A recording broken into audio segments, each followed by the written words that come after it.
Okay, so talking out your T-chart. The only ones that are in a complete sentence right now are your topic and conclusion sentences.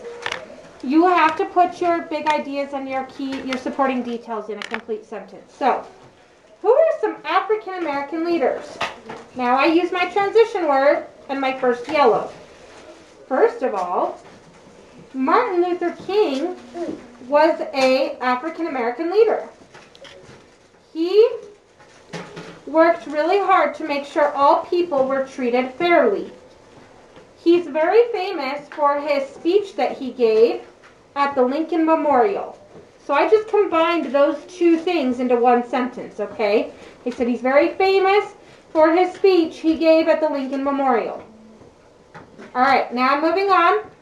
Similarly, Rosa Parks was another civil rights activist. She fought for civil rights for everybody. She's most famous because she was arrested for not moving to the back of the bus so that a white man could have her seat. Also, Oprah Winfrey is another famous African American leader.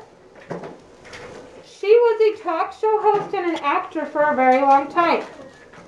She uses a lot of her own money to help build schools and give supplies to children in South Africa who need schools, shelters, food, clothing.